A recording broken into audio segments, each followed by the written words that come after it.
On today's episode, we're going to show you guys how you could paint with type. Yeah.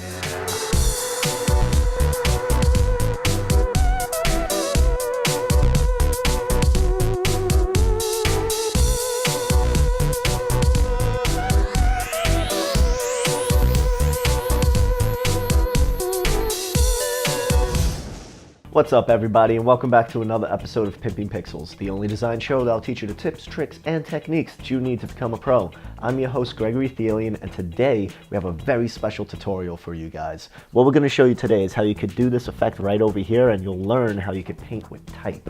Now, if you look at my model over here, you can see that half of her face is being filled in with a bunch of different words.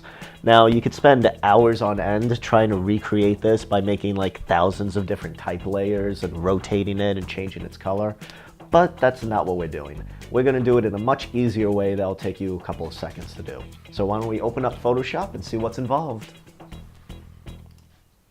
Pow! Photoshop! Yeah!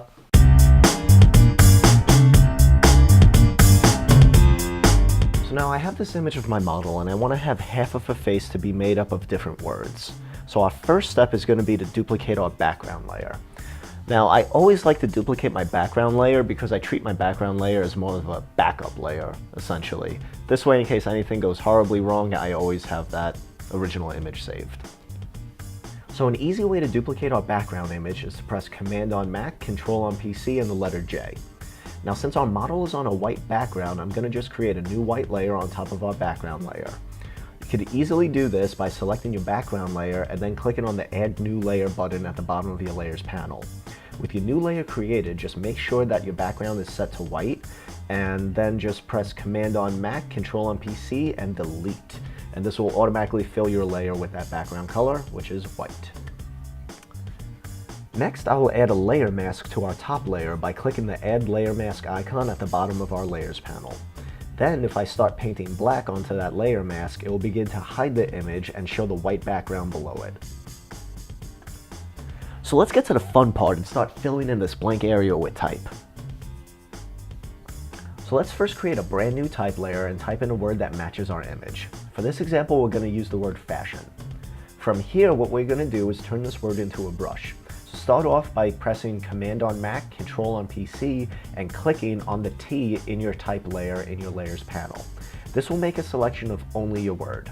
Now, to make it into a brush, just go to Edit on your top menu bar and then select Define Brush Preset. Name your brush and then hit OK. Your word will now be its own custom brush that you can find inside your Brush Presets window.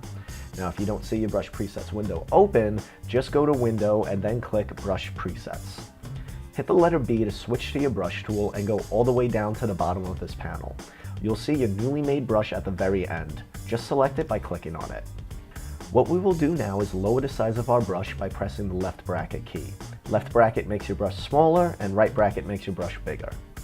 Then, if we set our foreground color back to white and paint on our layer mask, you'll see that the image will now be painted back in with that word fashion.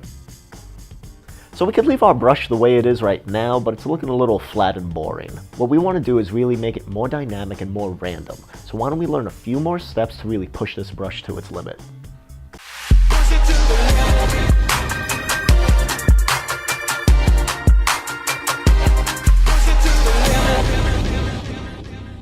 So with our brush selected, we are going to open up the brush panel to change some of its properties. First, we will change the spacing under brush tip shape. I'll set that to somewhere around 25%. Next, let's change the shape dynamics and adjust the size jitter to 100%. And we'll make the minimum diameter 15%. In here, we will also change the angle jitter to 85%. Now for the final touch, we're going to go into scattering and set the scatter amount to a nice large number, and also make sure that the little checkbox is selected under both axes. Doing this will make sure that your brush will scatter in every direction. And when we use this brush on our layer mask, you can see that it's painting all over the place in different directions, on different angles, and even different sizes. And it makes it look so much more better than just being flat and static. Now, one other thing that you should do just to spice it up a bit is to add a few more words. On this example, we just added the extra word style, and by doing that, it gives this effect a little bit more depth, and basically it just gives people something else to look at, and fleshes out your design a bit more. So that'll do it for today's episode, and you guys just learned a really cool tutorial on painting with type.